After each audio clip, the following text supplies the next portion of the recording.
Olá, alinhados! Tudo bem com vocês? Estamos aqui com mais um episódio muito especial falando de saúde mental na vida de um casal empreendedor. Será que isso é importante? Eita, nós! E eu estou aqui também, Félix Costa, facilitador organizacional, marido dessa menina aqui maravilhosa. E como vocês sabem, ela como uma boa adestradora de marido, eu sou marido adestrado. Sei lavar, passar, cozinhar e um monte mais de coisa. Eu sou Ema Bacarim, mentora de relacionamentos, e estou aqui nesse lugar sagrado que é a nossa fala para o mundo, para trazer conhecimento, trazer sabedoria, trazer aprendizado e trazer compartilhamento com pessoas muito especiais que estão aqui como nossos convidados hoje. É verdade. Hoje a gente tem um casal muito especial, do coração, pessoas assim que são nossos mentores, são pessoas de inspiração. E nos honraram estar aqui trocando com a gente, porque são nossos amigos, antes de mais nada. Quem que está aqui com a gente? Quem está aqui? Um casal maravilhoso. Eu vou começar pela mulher maravilhosa, que é a professora Anísia, acupunturista, terapeuta, parceira e esposa do Dr. Wilson Gonzaga, médico psiquiatra, consultor empresarial, nosso médico. Nosso mestre. E uma das maiores referências da medicina enteógena no Brasil. E está aqui para compartilhar conhecimento conosco. Muito obrigada, doutor. Obrigado. E professora Anísia, querida, por estar aqui conosco. Eu agradeço a honra de estar aqui com vocês, depois de um fim de semana tão intenso que tivemos juntos. Verdade. Então, acabamos de vir de um retiro, né? Direto para o podcast, muito bom. Isso aí. O que eu agradeço é que me chame, por favor, só de Anísia, né? Não tímida. Agora, somos todos tímidos, né, nesse processo. E aí, nesse nosso dia de hoje, a gente vai estar falando sobre essa questão que está muito presente, né? Que é saúde mental. Então, e aí a gente fala assim, bom, saúde mental. Tem hoje nas empresas a NR1 exigindo muito essa perspectiva, mas a gente sabe que há muito tempo a importância de ter saúde mental para poder lidar num relacionamento também, né? Não é só na empresa. E quando a gente fala de um casal que está junto há algum tempo... Aliás, vocês estão juntos há quanto tempo? Nós vamos fazer 30 anos, dia 13 de junho. 30 Dia de Santo Antônio. Eu pedi para Nossa Senhora e São José, o marido, que fosse próximo à minha idade, que fosse generoso, que fosse bem-humorado, que soubesse rezar. Olha... E aí eu conheci o Wilson no dia de Santo Antônio. E ele dizendo pra mim, eu vou quebrar o seu galho, mas você pediu pro santo errado. Mas tá escrito, eu tô dizendo aqui, ó. Sou eu que tô te dando o homem, tá? Acabei de me sentir uma mercadoria. Que veio pelo Mercado Livre Celeste. Mercado Livre do Astral. Celestial, né? Celestial. Que ótimo, que ótimo. E aí, você atendeu toda a expectativa dela? Diga assim. Não, com esse currículo eu falei, pô, it's me. Sou eu. Sou Joe, estou aqui. Que maravilha, que ótimo. E quando eu conheci o Wilson, era meu segundo casamento, Wilson, né? Dele também, né? Nosso segundo casamento. Sim. E ele me disse o seguinte, cola em mim, que de tédio você não vai morrer. Então, ele está cumprindo direitinho. É verdade. Direitinho. Nossa vida é bem animada. E é muito interessante, porque sempre num casal tem alguém que é mais animado, é mais arrojado, né? No nosso, eu sou o quadrado.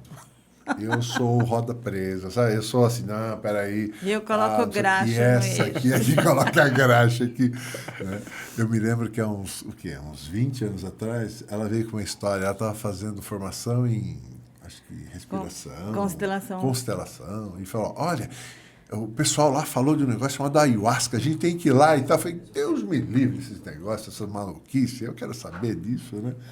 E depois de 15 anos, né? Depois de 10, 15 anos, aí surgiu de novo. E eu falei, vamos experimentar. É interessante você colocar isso, porque quando eu fiz o convite, eu trouxe para ele assim, olha, eu sou terapeuta, eu trabalho com pessoas, eu preciso saber o que é isso, porque eu ouço falar muito bem. E eu preciso estar, no mínimo, informada sobre o que é isso. Mas eu não quero ir sozinha. Eu acho que esse foi um dos princípios que a gente sempre trouxe para a nossa vida, tanto de casal empreendedor, como casal, de, assim, se um se interessa por algo muito diferente, o outro meio que se esforça um pouquinho mais para conhecer, para a gente estar junto nos processos grandes e empreendimentos longos e tudo mais. E aí eu esperei 10 anos para ele querer aceitar o meu convite de conhecer a ayahuasca. Mas você foi sem ele ou você ficou aguardando? Não, eu aguardei. Esperou. Você vê que coisa doida, né? Ela esperou. Até porque eu era muito preconceituoso, né? E a ignorância nos impede de conhecer, né? E é interessante que a gente está falando da ayahuasca, né? E nós estamos aqui com duas autoridades, né? E como que a ayahuasca surge na vida de vocês? Nós foi em tempos diferentes. Ela surgiu, eu ainda estava casado com o meu primeiro casamento. Sim. E foi de uma conversa, um carnaval. A gente estava acampando com alguns colegas, jovens psiquiatras. Sim. Aí fomos acampar na Ilha do Cardoso. E aí, no meio da fogueira, saiu essa conversa de que uma amiga que não estava presente, amiga de um que tinha bebido um chá lá no Acre, e que era uma coisa meio que de indígena, e que tinha até o nome de cinema de índio. Foi uma coisa interessante isso. Mas que era um grupo de pessoas e tal. Aquilo, sim, porque eu achei muito interessante, mas naquela época, para mim, o Acre era do outro lado do planeta. E um mês depois, os algoritmos cósmicos trouxeram o assunto num jantar de uma madrinha de casamento nosso, que estava bebendo. Ela disse assim, eu estou participando de um centro espírita, já bem no fim do jantar. Do jantar. Assim. Eu falei, uai, você, centro espírita? Ela falou, Mas o interessante é que esse centro espírita, que a gente toma um chá, e aí todo mundo fica médium. Essa foi a descrição dela. Eu achei muito interessante. Falei, quero ver. Fala lá que eu estou querendo participar. E deu um mês, a gente experimentou. E isso foi em dia 17 de agosto de 82. Uau! Em 82. E isso foi a primeira vez. Aí, depois de um tempo, eu saí do lugar onde eu estava, me separei. Né? Um tempo depois conheci a Anísia. Sim. Eu conheci o chá, a ayahuasca, com ele. Olha só que doido. Primeira vez recebi na mão dele. Então, isso que eu ia dizer, assim, quando a gente nós começamos a namorar, a gente tinha um trabalho que a gente levava alimento na rua, para moradores de rua. E aí a gente já tinha bebido algumas vezes um chá que eu tinha ganho de um amigo do Daime. E aí, né, eu tinha bebido, não tinha acontecido nada, eu falei assim, né, o Silvio deu um Daime água para mim. Daime água eu pego da torneira. Mas aquela mesma garrafa, aquele mesmo chá, aí eu tinha uma casa, assim, no alto da montanha. E aí nós fomos passar um Réveillon sozinhos, só nós dois. Né? Aí eu falei, vamos beber o Daime água mesmo lá. Né? Meu Deus. E ali começou, pum. E a partir daquele dia, a gente começou a pensar em organizar, levar a ayahuasca para a rua. os moradores de rua. E aí a gente já tinha esse trabalho e fomos montando esse trabalho com as pessoas que ajudavam a gente a fazer esse trabalho. Ayahuasca na rua, porém, para moradores de rua, fora da rua, em outro lugar. Começar a fazer legal. história na cabeça. Isso, Sim, ótimo. interessante. Como é que é? É interessante, né? Porque vocês já olham a medicina do ayahuasca com outro olhar, né? Nesse momento, você é médico, você é terapeuta, né? Casados, aí vocês começam a pensar nela como uma ferramenta Isso. para o quê? Aumento da consciência, para melhoria da relação, da comunicação. Curadores magos, que é o propósito, né? E a possibilidade de dar mais consciência para alertar eles que ele tem jeito de sair da rua. Legal. E a gente ter uma equipe para auxiliar com aqueles que quiseram. Sim. A ideia mesmo, a gente chegou até a comprar um sítio com um grupo grande, e era de construir lá o CTH, Centro de Transformação Humana para Moradores de Rua. Era uma época que, assim, desde que começava com a abordagem na rua, sem falar em chá, aparecia muito depois. Depois a gente tinha uma casa, hoje onde está virando a atual Cracolândia, perto da Praça Marechal Deodoro, São Paulo. que tinha um consultório em São Paulo, que tinha um consultório dentário, barbearia, consultório, atendimento, Comida. programa de geração de renda com eles, que era uma porta de entrada. Sim. Se alimentavam lá, banho, barbearia, enfim. E depois dali a gente ia conversando até dizer da ayahuasca. Aí depois levávamos esses já triados todos, aí iam de trem até o Mogi, e aí depois pegavam uma van, ou, enfim. E aí chegavam lá e a gente fazia as sessões especiais para eles. Que bárbaro. E a ideia nesse CTH era poder abrigar essas pessoas. Eles morassem lá. Mas, assim, foi um sonho que eu acho que maior do que a nossa capacidade. Porque nem todo mundo tinha esse interesse. Né, que queriam beber o chá, mas não estavam muito interessados em trabalhar com moradores de rua. Sim. Né? E que é uma população delicada, muito delicada. E é um trabalho social que exige muito, né? Que exige muito. Mas esse trabalho começou no consultório do Wilson com um projeto inicial que chamava-se Trocar o Doer pelo Doar. Pegávamos pacientes para trabalhar num projeto Principalmente especial, com depressão. com depressão. E aí esse grupo inicial ali de pacientes foi gerando e criou uma associação grande. Que a associação não existe hoje mais, mas existe o trabalho espiritual ainda existe, né? Que é o Rosa de Luz, que é em Mogi das Cruzes. Mas com outra, papai e mamãe fugiram de casa, não estão mais lá. Mas o grupo permanece forte e próspero. É o nosso legado, né? Que legal. A gente vai plantando, né? E como é que foi a transição ou a caminhada da ayahuasca para o estudo maior com a psilocibina, doutor? Porque são duas medicinas, né? Eu vou deixar o doutor explicar um pouco mais. Porque dos moradores de rua para os pacientes também, né? Deve ter sido um salto isso. Então, logo que eu conheci a ayahuasca, eu vi o poder terapêutico que ela tinha. E percebi ali o porquê que essas substâncias são chamadas de enteógenos. Porque enteógenos, Deus dentro. E comigo não foi diferente. Eu, que era agnóstico, despertou um desejo de sacralidade de dentro para fora por conta daquela bebida. E eu vi nisso um grande instrumento terapêutico. E eu participei durante anos para ajudar a legalizar a ayahuasca. Eu tive essa oportunidade.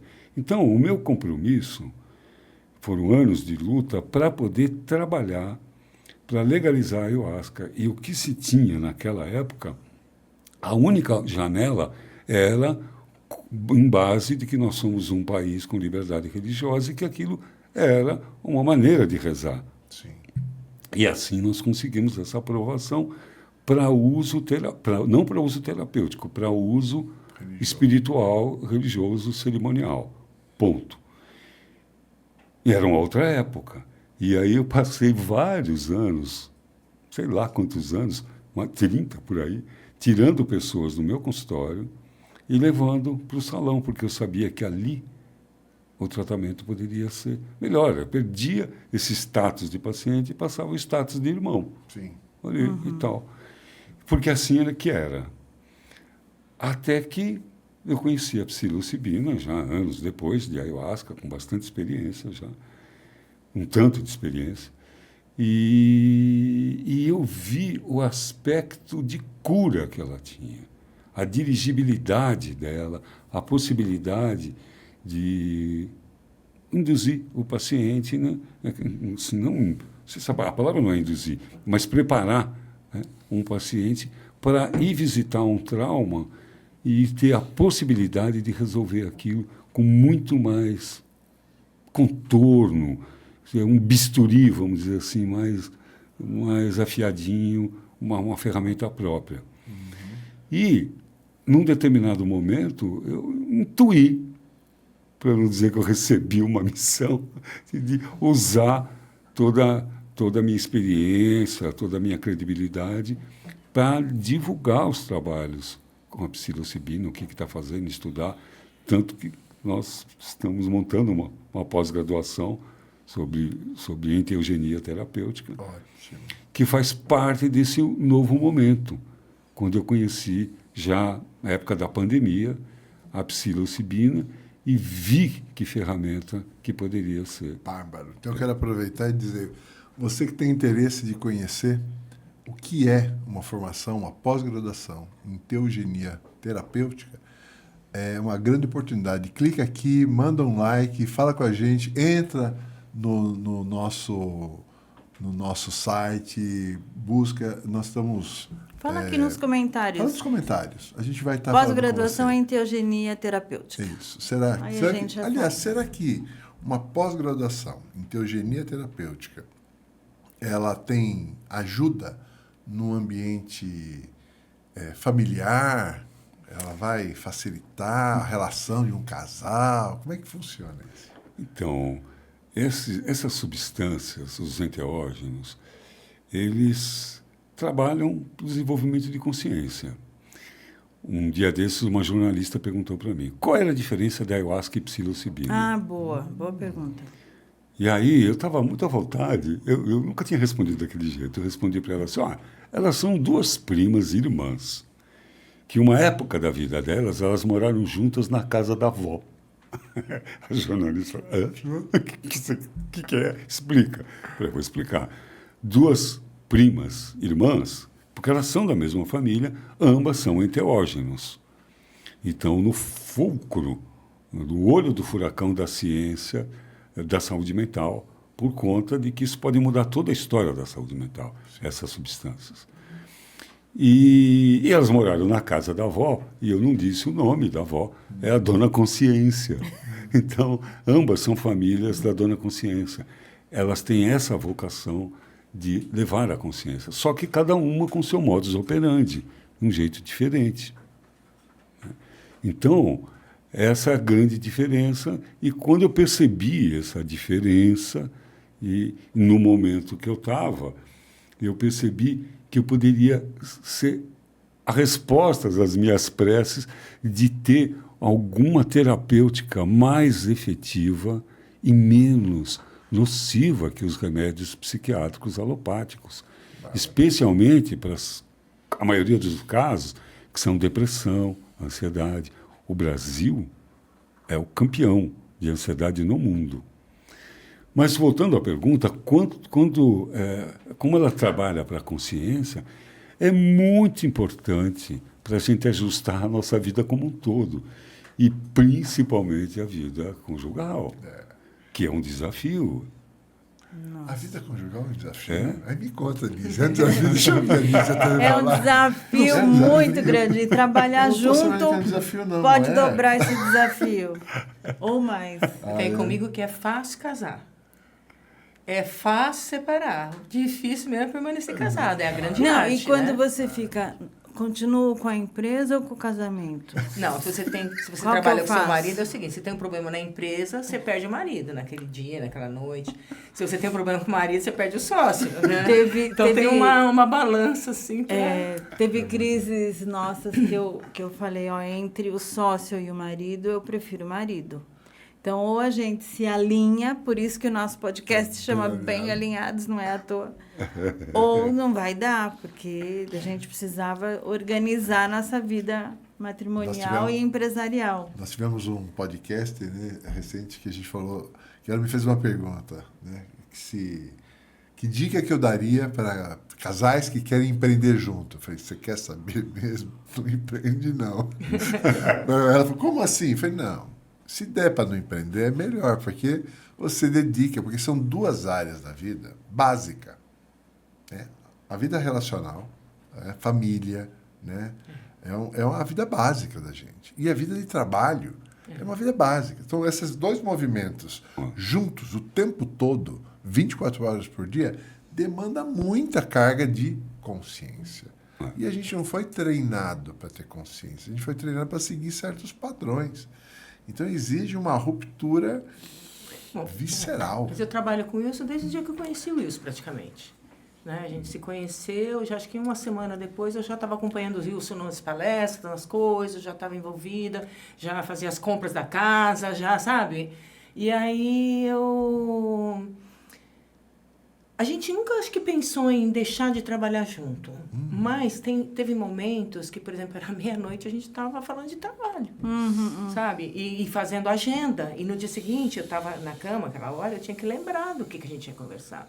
Então, a gente tentava, às vezes, fazer, sabe? Vamos conversar de trabalho, tal, mas não é difícil. É difícil. Eu mesmo trago os assuntos. Mas a gente vive para isso. A gente vive para se divertir, passear, viajar e trabalhar.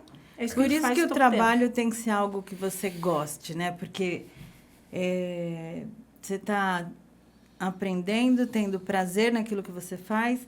E se estiver bem acompanhado, melhor ainda, né? Essa ideia do trabalho como sacrifício tem que mudar para sacro ofício. Muito legal. Me veio à cabeça do antigo chinês equilibrista que ficava equilibrando pratinhos.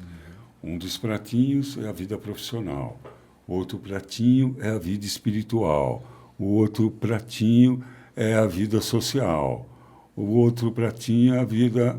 Então, a gente resolveu empilhar todos os pratinhos e ficar com uma varinha só. Gostei. Então, foca, né? Empilhamento. Agora, se cair, O estrago é grande. o estrago é grande. Aumenta a responsabilidade. Aumenta a né? responsabilidade. E eu acho que tem uma coisa interessante, né, nesse contexto, porque o nosso contexto é casal empreendedor, né? A gente está casado, empreender, e aqui no nosso caso a gente tem essa coisa que essa ferramenta que as medicinas trazem mais consciência, portanto aumenta. Mas assim, uma das coisas que para mim é muito importante é a autorresponsabilidade que a gente tem que desenvolver tanto no ambiente de relacionamento, porque é muito fácil culpar o outro, é muito fácil por a crítica do outro, né? E a tua parte onde que fica nisso. E a mesma coisa acontece no ambiente de trabalho. E quando a gente está falando disso, né, lembrar que é muito... Hoje, o quê? 70% das empresas, se não um pouco mais, são familiares no Brasil. Né? Então, assim, nós temos um número de empresas familiares com gente, família que depende, que se relaciona, e às vezes é um caos. Né? E lidar com essa coisa do familiar, porque não é só o relacionar o casal, né? Porque um casal também traz desdobramento disso. a história de família de cada um no processo, vem para a mesa, né? E aí no trabalho isso também está junto. Quantas vezes você não tem família envolvida no trabalho, é um sobrinho, é um pai, uma mãe, um filho, um irmão, que também aumenta o caldo, né? E assim, já a família dentro de um relacionamento já é complexo, que dirá quando está no trabalho, né? Eu queria perguntar uma coisa para vocês, depois eu falo de nós, né?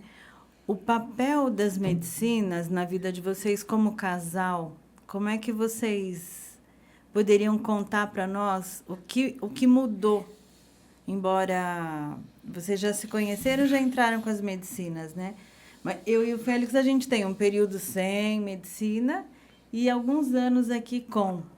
E eu tenho um relato meu de a nossa conexão foi... Eu tô com crise de asma. Vai. Preciso tossir. Claro, fique à vontade, pode tossir, não tem problema. Pode, e fica tranquilo. Tá. Assim, a nossa conexão foi para um outro lugar, assim.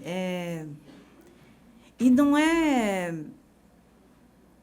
até difícil de explicar, mas a gente se olha e se entende com muito mais fluidez do que antes. Assim, as coisas se resolvem mais fácil. Muito mais fácil. O diálogo flui, a intimidade emocional, que é tão difícil, é como se a gente criasse esse espaço com muito mais facilidade depois de consagrar a medicina e agora a gente se cuidando com as microdoses.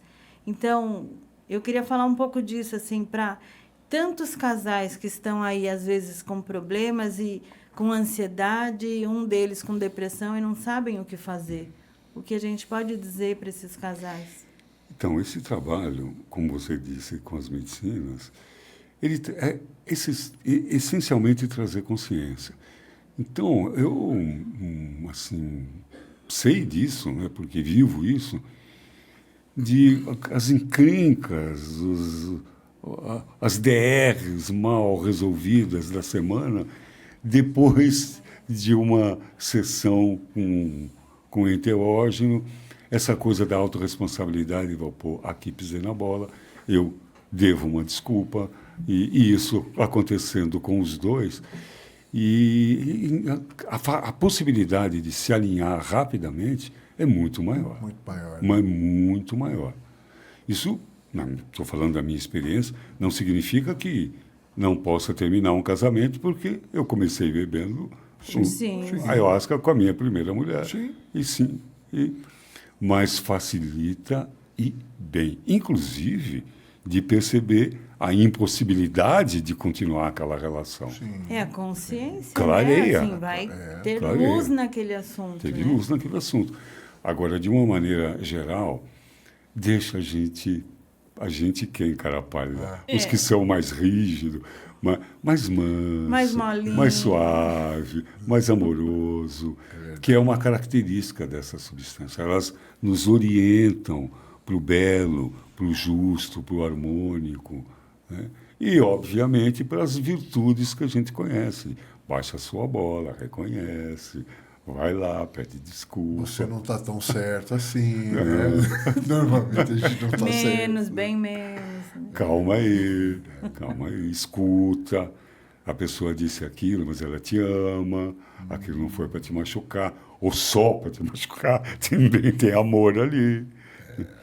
Então, ela clareia e facilita um tanto. Bacana. Esse é o meu ponto de vista dela. Eu acho que é importante você resgatar essa... Porque quando a gente fala das medicinas da nossa vida, então a gente tem 40... Nós estamos fazendo 40 anos de casado agora em setembro. E nós estamos com uma medicina menos de 10, né? Foi na pandemia, 5 anos. 5 anos. A gente já vinha num processo, muitos processos de autoconhecimento, né?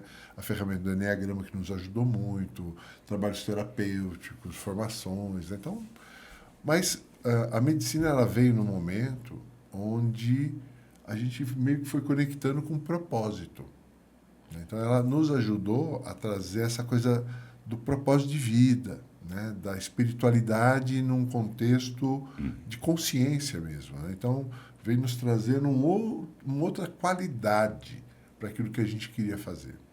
E acabou nos acelerando muito, né? Eu acho que a conexão espiritual, né? Independente de religião, de dogma, mas essa conexão, acho que depois dos 50 a gente tem um chamado para isso. E a ayahuasca foi essa porta de entrada para a psilocibina, que é a minha medicina, cá para nós. Mas, assim, nós conhecemos as medicinas no início da pandemia, no meio, talvez, eu estava entrando na menopausa, pós retirada do útero, e aí as medicinas fizeram aquele boom, né? Porque ela amplifica a consciência, e tudo aquilo que eu estava no mais ou menos resolvido fez assim, agora você vai ter que resolver. E aí começou a incomodar mais coisas que eu estava deixando para depois. E isso foi um presente, e o recurso foram as medicinas para esse processo de, vou cavocar aqui para ver o que tem aqui mais para limpar. E o apoio e a cumplicidade do Félix comigo fez toda a diferença. E eu tenho certeza que vice-versa. Acho que a cumplicidade de um casal é fundamental para que um projeto de negócio aconteça, né? Acho que esse é um dos princípios. E eu vejo que a medicina, ela facilita esse processo de vínculo, né? Você falou do respeito um com o outro, do respeito pessoal, da individualidade que eu tenho nessa jornada, né? Assim, a Adelina tem o trabalho dela, ela tem a formação dela, ela tem o jeito dela funcionar, eu tenho o meu. Então, ela trabalha muito bem com casais, com relacionamento, com família, e eu trabalho muito bem com o executivo, dono de empresa. Onde é que a gente se encontra? A gente se encontra na relação, na comunicação, né? Então, há um lugar que se encontra, que é a consciência das pessoas, que é o equilíbrio. Então, eu acho que e os nossos trabalhos se encontram, né? A hora que você está dentro de uma empresa, que você está lá com um dono de empresa, um diretor, quem seja. A hora que entra mais profundamente numa questão empresarial, muitas vezes você chega em quê? Numa questão familiar, casal, que é um outro lugar para ser cuidado e não dentro da empresa mais. Mas isso são lugares separados, mas eles estão ligados dependendo das relações. Você também é consultor, né? Sim. E você, como que você vê essa coisa da empresa, do executivo de empresário? Porque vocês são, né? Vocês trabalham com isso. Como é que funciona? Então, a gente não pode esquecer que quem dirige as grandes empresas, as médias, as pequenas, as microempresas, são pessoas. São pessoas. Filhos, pais, esposos, esposas, né? Filhas. Então, são pessoas. Então, as empresas estão percebendo hoje a importância do cuidado da saúde mental. Sim. Porque, assim, o próprio clima que se instala dentro de uma empresa, dependendo do tipo de gestão, pode ser de competição, de guerra, de esconder toda e qualquer vulnerabilidade, senão você... Enfim, vai para um campo de batalha todos os dias. A possibilidade dessa pessoa trabalhar bem, com vontade, é muito pequena. Se, de repente, a empresa entende que as relações humanas são tão importantes do que as relações técnicas e começa a cuidar disso, o nível de segurança do trabalho melhora, o nível de desperdício de material, quer dizer, diminui. E o clima melhora e as pessoas começam a trabalhar com o melhor potencial. Sim. Então, hoje, esse sistema de gestão está mudando, estão percebendo. Então, a introdução, a preocupação ou a agenda com saúde mental dentro do mundo corporativo, hoje é fundamental, ao ponto de a NR1 já colocar como uma necessidade ali. Se já colocou como necessidade, é porque já está mostrando que nós já estamos atrasados com isso. Já, com certeza.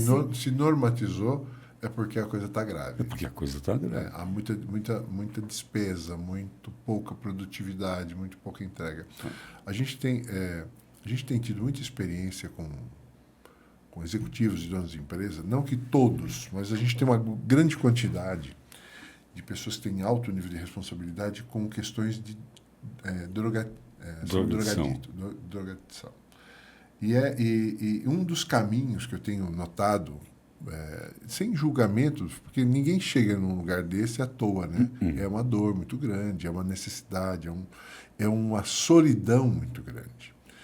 E um dos caminhos que a gente tem visto é o quanto que algumas medicinas, para algumas pessoas que estão dispostas, são facilitadores para que elas possam ter uma opção diferente de ficar nesse mecanismo que, por vezes, é corrosivo, é tóxico, ele é de um final não muito produtivo, né? Não muito longevo.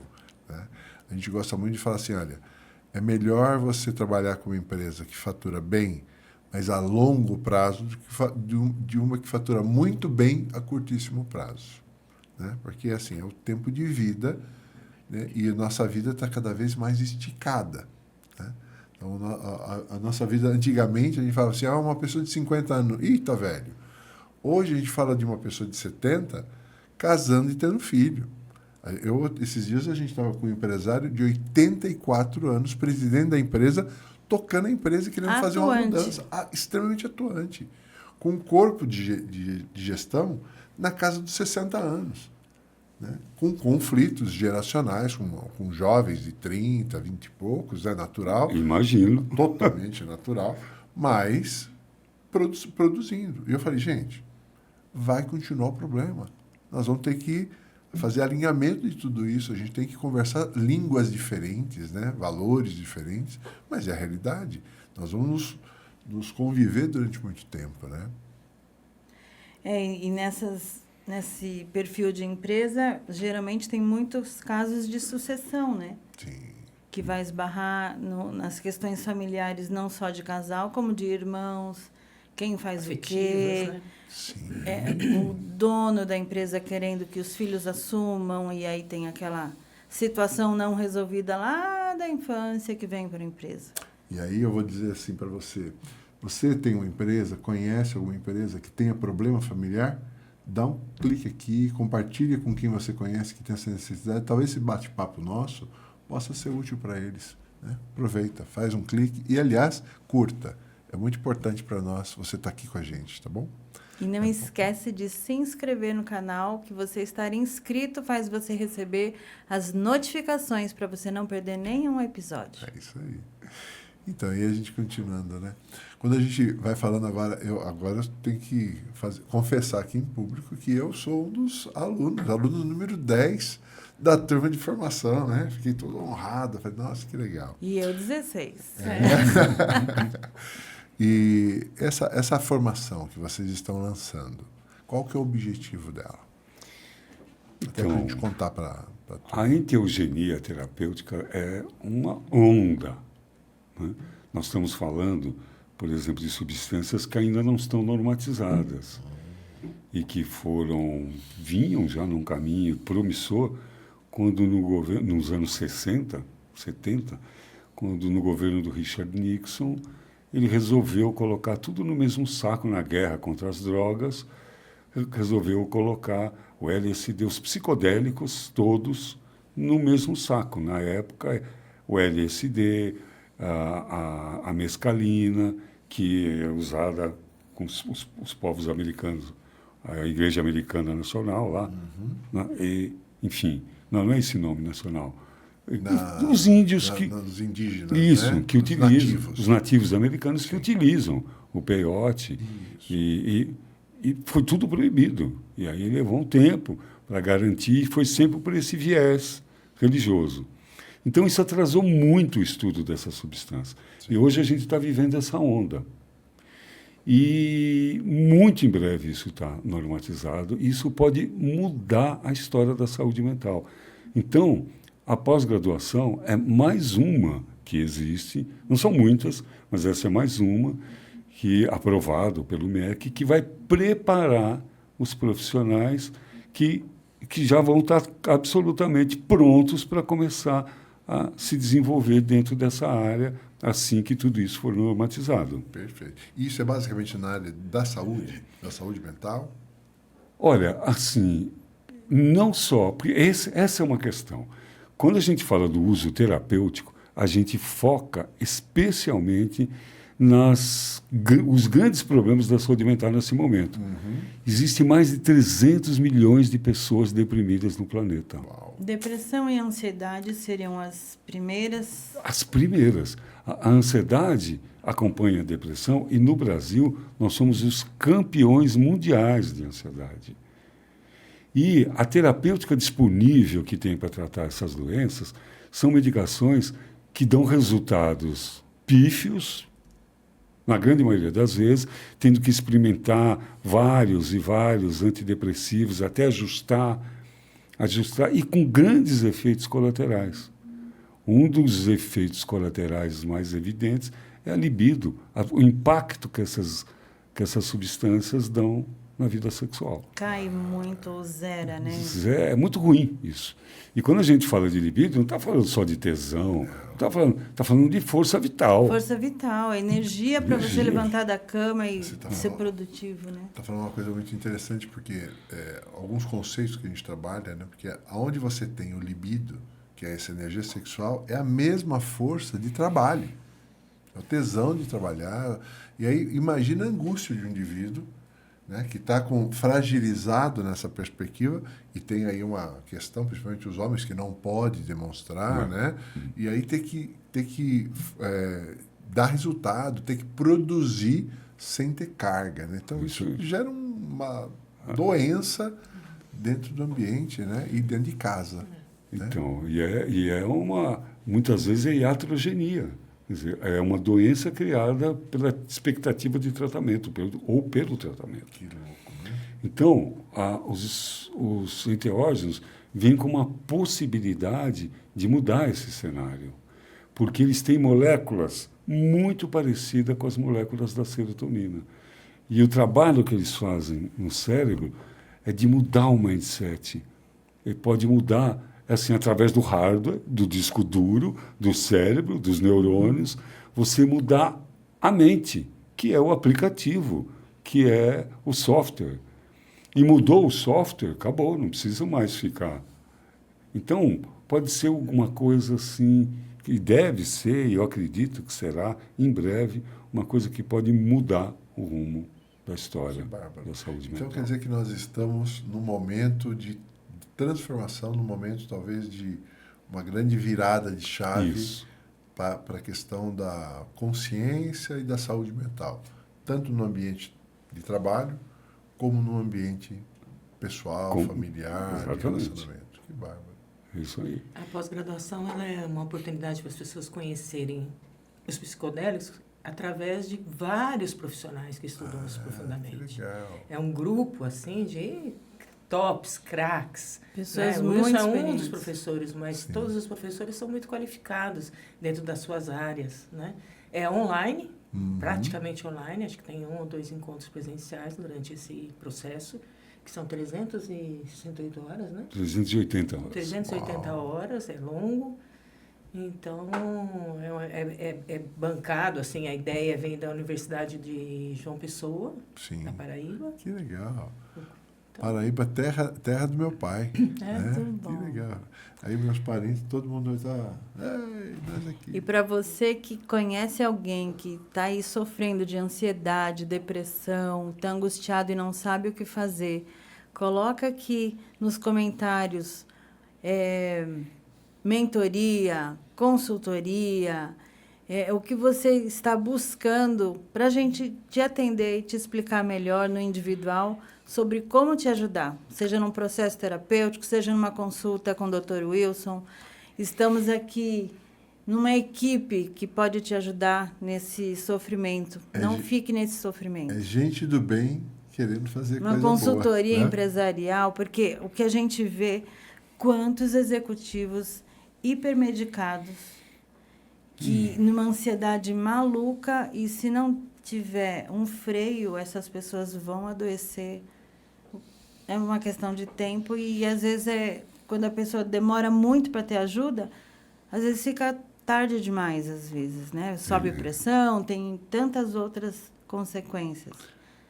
E você colocou uma coisa importante, porque quando um líder, quer dizer, ele está comprometido psicologicamente, por gravidade, aquele desarranjo um efeito cascata, fazer né? um efeito cascata. E o contrário também. E o contrário também. Quando um líder desperta para a consciência, eu tenho um cliente assim, que já teve nesses retiros e que mudou toda a sua vida empresarial. Que Mudou bárbaro. todo. E aí o que ele resolveu, que ele tinha que vender, que não tinha como consertar aquilo, e está construindo em Portugal a fábrica dos sonhos dele, onde as relações são saudáveis, onde o trabalhar faz parte de um processo de uma vida que deve ser consciente, com lazer, com amor, com afeto e também com trabalho e produzir. Bárbaro. Então, tudo aconteceu por uma mudança de consciência através Da das medicina. medicinas. Que maravilha. E quando a gente está falando dessa necessidade ou dessa perspectiva, né? Quando um casal, uma parte do casal começa a fazer um trabalho de consciência e o outro é mais resistente, é mais relutante, vocês já devem ter experiências dessa situação. O que vocês me dizem? Vai lá, Nízia. Nízia, dá o teu... Há um afastamento, né? Eu não conheço isso na minha vida de casal. Legal. Porque, diferente de vocês, eu conheci o Wilson e a medicina juntos. Isso. E nosso propósito de vida sempre foi trabalhar, se colocar a serviço. E ficar juntos. E ficar juntos. Ah, né? tudo de Então, bom. E aí, a gente, dentro desse caminho, a gente sempre teve muito afinado. Né? Nas ideias, nos desejos, nos projetos, nos propósitos. Eu sou bastidor. Né? Base. Eu sou a base, eu sou bastidor. Vocês me veem ao lado do Wilson nos trabalhos espirituais. Né? No retiro, no workshop, onde... Na verdade, eu vou onde o Wilson precisa de mim. Às vezes tem um trabalho de empresa também, que tem alguma coisa... Às vezes o Wilson gosta que eu esteja ao lado dele. Sim. Às vezes é para fazer quase nada, mas ele gosta que eu esteja ali. Então, eu estou. Mas eu não sou necessária no trabalho do Wilson presencial. Eu sou necessária no trabalho do Wilson. Eu construo para ele o próximo passo, ou o caminho, ou falo com as pessoas. Eu vou Dá o abrindo suporte todo necessário para que ele possa estar inteiro trabalhando no que ele faz. Bem, Mais ele do é que ótimo. isso. Mais do que isso. Agora vamos ver a outra parte. Não, existe um suporte afetivo. Bom, eu não seria quem eu sou se eu não fosse ela. Simples assim. Que lindo. É isso aí. Eu acredito e Eu fico entendo. sensibilizada com a tua emoção, porque eu acredito piamente nisso. E eu convirjo com você. Eu não seria quem eu sou se não fosse ela. E quando você fala que você está no suporte, nos bastidores, é só uma maneira de expressar, porque esse lugar é a base que dá condição da flecha chegar onde tem que chegar. Sim. Tu é o arco. Né? Eu falo isso porque a Adelina muitas vezes é o arco. É ela que estica, que vai e tal, e ela só me manda para onde eu tenho que ir. E eu vou. Né? Mas uma flecha não funciona sem o arco, e o arco não funciona sem uma flecha. É um conjunto, né?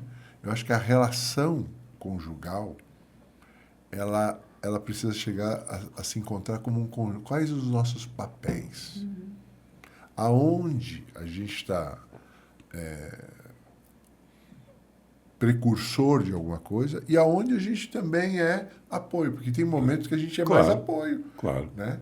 Em algumas situações, quando você falou da parte espiritual, tem lugar que você lá, só você põe a mão.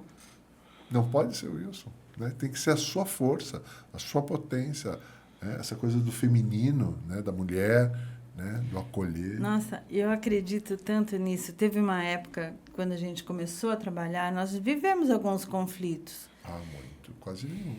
Alguns. Não nesse tema, né? Do tema de eu ficar... Também fiquei muito nos bastidores, só que chegou uma hora que isso começou a me incomodar, fiquei meio rebelde e tal. Mas depois eu vi que eu estava competindo com o Félix em algumas coisas. E aquilo estava me gerando um forçar a ser uma coisa que eu não era e me dando infelicidade, né? Chegando nesse resultado infeliz. A ponto de eu falar, pera, tem alguma coisa errada. E, na verdade, eu precisei dar um passinho para trás, que é me afastar um pouquinho, para depois somar de uma forma íntegra e sem aquela competição. Por isso que eu tenho a mentoria adestradora de maridos, que é uma coisa de a mulher saber a potência que ela tem quando ela está apoiando junto. O que um casal juntos podem chegar num lugar muito mais longo do que um sozinho. Né? Essa força que um casal tem. E muitas vezes, na competição, não existe força maior, existe atrito. Eu acho que eu nunca entrei em competição com o Wilson nesse período. Para estar nesse vínculo, e você fala adestrador, por exemplo, eu mando pra caramba no Wilson, mas só que ele não me obedece, é um problema isso, sabe? Eu sou inadestrável. Ele é inadestrável, cara. Será? E eu digo que ele tem corda, porque ele, às vezes ele é bem soltinho, né? Diz que tem corda, mas é comprida pra caramba a corda, assim, entendeu? Mas tem corda. Mas não fica sem você nos trabalhos, né? Eu acho que tem uma coisa, quando a gente fala de adestradora, né? Eu tive muitos amigos que me ligaram e falaram, nossa, mas que coisa, adestrador é muito feio, muda isso, né? Porque dá uma sensação de que a gente é cachorro e tal. Eu falei, cara, isso é sua sensação, não é minha. Porque quando a gente fala de adestrador, é que ela tem a habilidade e a inteligência. A sabedoria feminina. A sabedoria de me permitir, às vezes, achar até que eu mando. Mas, na verdade, quem tá na condução é ela. E esse jogo, e é um jogo de... É como se fosse uma dança. Né? E, na onde verdade, eu tenho o maior são desejo. Os dois, porque não dá para fazer nada sem adestrar as nossas próprias emoções. Isso é a base. Esse é o fundamento, né? Esse é o fundamento. Adestrar os nossos animais internos, né? Cuidar disso para que a gente possa ter o respeito com o outro e gerar alguma coisa mais íntegra. Tem uma coisa que veio agora que é assim, o quanto que a competição entre casais, seja no ambiente familiar ou no ambiente corporativo, é destrutivo para uma relação. E a competição, para mim, tem muito a ver com uma questão de estima, de autoconhecimento e de consciência. Porque eu não preciso competir, né, com o outro. Às vezes eu preciso apenas, se eu for falar na competição no sentido de ser melhor, mas comigo mesmo, né? Eu penso assim, eu preciso ser melhor para mim mesmo, eu preciso estar bem comigo mesmo, né? Eu preciso estar mais inteiro. E aí a competição com o outro diminui. E aí gera o que talvez vocês já começaram mais maduros. Não, eu fico feliz com que ele brilha. Isso me alimenta também.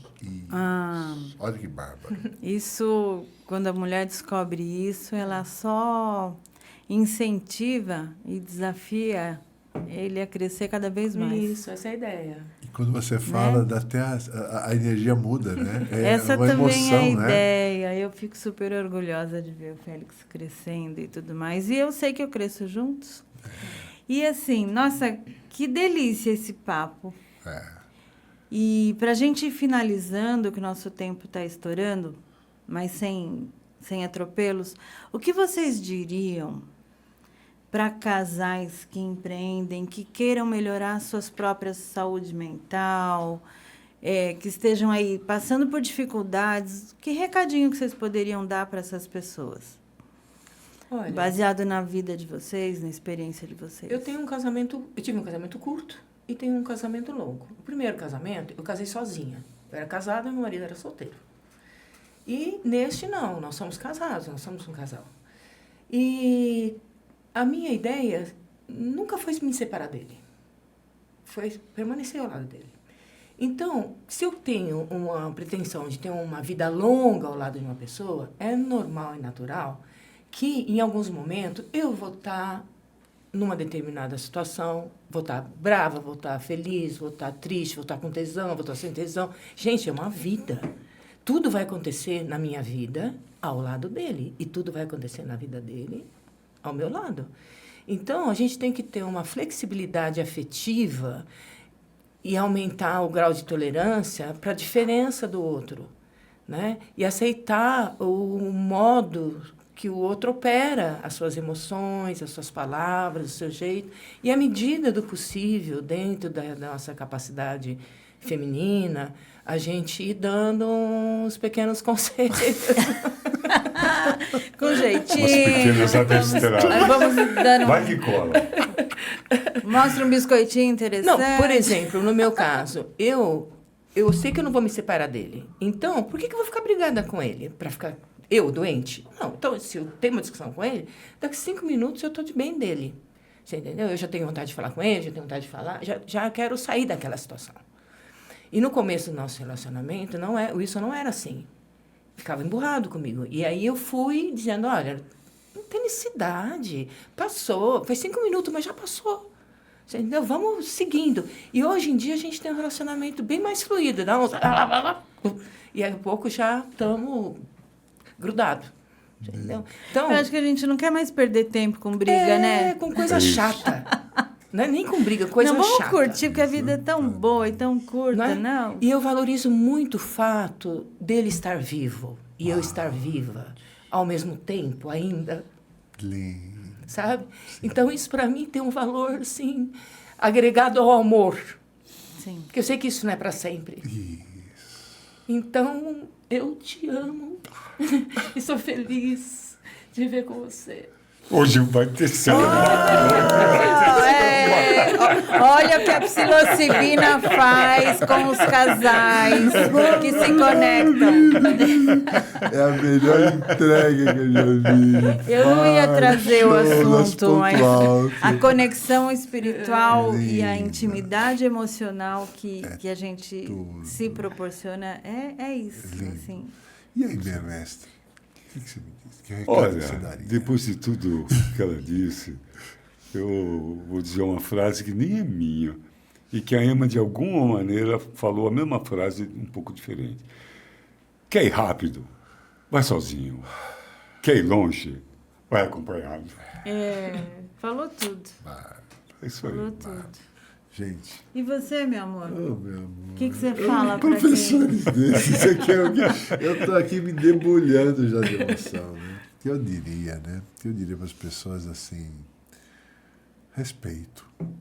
O respeito é a alma da relação, respeito por você, respeito pelo outro, né?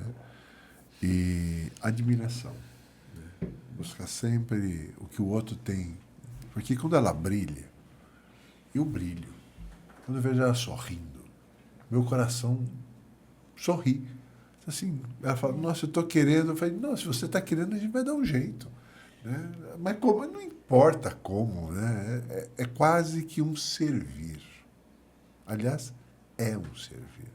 E é tão prazeroso a gente ter a cumplicidade de servir alguém que a gente sabe que eu estou servindo ela, mas eu estou servindo a mim. Porque quando ela está feliz, eu estou feliz. Então, é um investimento. Aí eu vou falar, como empreendedor, é um grande investimento. Né? Uma relação é um grande investimento. Ai, nossa, vocês estão me derrubando hoje. O meu recadinho é o seguinte, pegando carona um pouco no que a Anísia trouxe. Se você quer se manter casado e tem isso como propósito a longo prazo, entenda que, no período, as pessoas amadurecem e pode ter alguma mudança comportamental que antes era de um jeito. Não é que a pessoa muda, mas ela pode mudar os valores. E, para isso, precisa de diálogo, de respeito, de união, de rever as cláusulas do contrato. Que acho que o casal, quando começa uma relação, ele tem lá um contrato visível de papel ou não importa, mas aí passa-se 5, 10 anos, alguma coisa muda, porque nós mudamos, a gente se desenvolve. E aí precisa sentar e vamos rever as cláusulas. O que não está bom que a gente precisa ajustar? E aí vem, de novo, o bem alinhados. Por que a gente se inspirou nesse nome? Que se não tiver alinhamento, a gente não cresce e não continua juntos. Então, é esse o recado que eu... E aí eu convido para que a gente se despedir. Pessoal, muito obrigado por vocês Aqui estarem no com a meio. gente aqui até esse momento. Até breve. Brigadão, um abraço grande. Muito obrigada para você que esteve até aqui. Ainda dá tempo de você compartilhar esse vídeo com quem precisa desse conteúdo. E até o próximo episódio. E obrigado a vocês por vocês nos honrarem estarem aqui com a gente, nossos mestres, professores e amigos. Obrigado do fundo do coração. Muito obrigada. Grato, também. Bem grato.